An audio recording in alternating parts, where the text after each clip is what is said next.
Kingdom Life Community in the advancement of the kingdom of God now. Et si tout ce qu'on pensait savoir sur la structure de l'Église devait être complètement réinventé? C'est la question assez radicale que pose le pasteur Wenceslas Neisenga dans un petit livret théologique. Il y propose rien de moins qu'un nouveau plan pour ce qu'il appelle le temple de Dieu. Et là, dès le départ, le ton est donné. On sent tout de suite qu'il y a une urgence, une conviction très forte que Dieu est en train d'ouvrir une nouvelle page et que, pour la tourner, il faut accepter de laisser derrière nous nos vieilles façons de penser. Bon, alors, allons-y, plongeons dans le vif du sujet. Le point de départ de l'auteur, c'est un constat assez simple. Les prophéties parlent d'un grand réveil à venir, mais pour que ce réveil ait lieu, l'Église doit oser changer sa propre structure, se réorganiser pour être en phase avec ce que Dieu fait aujourd'hui. Et attention, on ne parle pas d'un petit coup de peinture pour rafraîchir la façade. Non, il s'agit d'un vrai changement de mentalité, un changement profond. L'idée, c'est de passer de traditions bien établies, construites par les hommes, à un plan divin qui est en train de se révéler juste sous nos yeux. C'est ici qu'on arrive vraiment au cœur de sa pensée. Tout tourne autour de la redéfinition d'un mot, le temple, ou en kirundi, l'urusenga. Cette question, elle a l'air toute bête comme ça, mais en réalité, elle vient bousculer toute notre vision traditionnelle, parfois un peu limitée, de ce qu'est une église. Et la réponse est assez surprenante. L'auteur, il utilise des images très modernes, presque high-tech, pour parler de ce concept. Pour lui, l'urusenga, ce n'est plus un bâtiment en pierre, c'est un réseau, une toile, un maillage de relations bien vivantes qui sont basées sur une alliance avec Dieu. Là, ce visuel le montre parfaitement. D'un côté, on a l'ancienne idée, le bâtiment, l'institution. De l'autre, la nouvelle révélation, un corps vivant, un réseau spirituel. C'est un vrai basculement. On passe d'une structure rigide à un organisme où chaque connexion, chaque relation est vitale. Ok, c'est une belle vision, mais concrètement, on fait comment pour construire un réseau pareil ? Eh bien, l'auteur ne nous laisse pas dans le flou. Il propose un plan très clair qui repose sur 6 attitudes fondamentales. Et les voici, ces 6 attitudes. C'est un peu la feuille de route pour cette nouvelle construction. On a donc la vision partagée, l'alliance, la confiance et l'intégrité, le respect mutuel, la collaboration et pour finir, l'autorité et la gouvernance. Allez, on va regarder ça de plus près. Le premier pilier, c'est la vision partagée.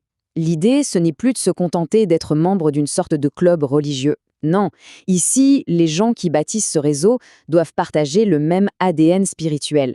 Ils doivent être connectés par un but divin qui les unit et les dépasse. Deuxième point, l'alliance. Ce réseau-là, il est bâti sur des engagements qui ont du poids, de vrais accords sacrés. On n'est pas dans des relations superficielles, mais dans des pactes solides, un peu à l'image de la façon dont Dieu lui-même se lie à l'humanité. Troisième attitude, et celle-là, elle est capitale, la confiance et l'intégrité. L'auteur insiste beaucoup dessus parce que, dit-il, les trahisons ont fait d'énormes dégâts dans l'Église. Ce réseau, il ne peut tout simplement pas exister sans une transparence et une honnêteté totale. Quatrièmement, le respect mutuel. C'est la base pour que l'ensemble fonctionne et avance. Chaque personne, chaque fonction, chaque idée est respectée. Parce qu'un royaume où les gens ne se respectent pas, eh bien, il finit par s'effondrer. C'est aussi simple que ça. Ensuite, la collaboration. Dans ce réseau, les relations ne sont pas juste là pour faire joli. Elles sont actives, intentionnelles. Tout le monde travaille ensemble avec un but précis, faire avancer le royaume. Ce n'est pas une question d'intérêt personnel. Et enfin, le 6e point, l'autorité et la gouvernance. L'idée, ce n'est pas que chacun fasse ce qu'il veut dans son coin, ça mène au chaos. Non, le réseau fonctionne avec un modèle d'autorité spirituelle voulu par Dieu, une structure claire où chacun sait où est sa place. D'accord, mais pourquoi est-ce que ce changement est si crucial, si urgent ?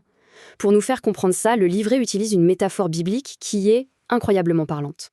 C'est cette fameuse image du vin nouveau et des vieilles outres.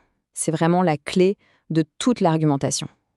Et elle va servir à faire la comparaison entre 2 types de leaders, 2 mentalités complètement différentes.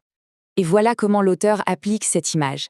Les vieilles outres, ce sont les leaders d'hier, ceux qui sont attachés aux anciennes manières de faire, aux traditions.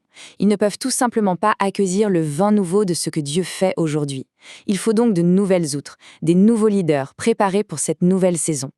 Ce qui nous amène tout logiquement à la dernière question. Mais alors, à quoi il ressemble ce nouveau leader ? Quel est le portrait robot de la personne capable de construire et de faire vivre ce nouveau réseau spirituel ? Alors le profil est très clair, sans détour. Ce leader, il ne construit pas son petit empire personnel, mais le royaume de Dieu. Sa vision est perçante, comme celle d'un aigle. Il abandonne complètement le ministère spectacle. L'auteur a une phrase choc, il dit « L'œuvre de Michael Jackson doit cesser », pour n'écouter que ce qui vient de Dieu et pas ce que la foule réclame. Et on termine sur cette citation qui nous ramène à l'essentiel. C'est une vérité toute simple, mais très profonde, qui laisse songeur. Au final, qui est le véritable architecte de tout ça? Parce que si ce n'est pas le Seigneur qui est aux commandes de la construction, alors tout ce travail, aussi noble soit-il, ne sert à rien.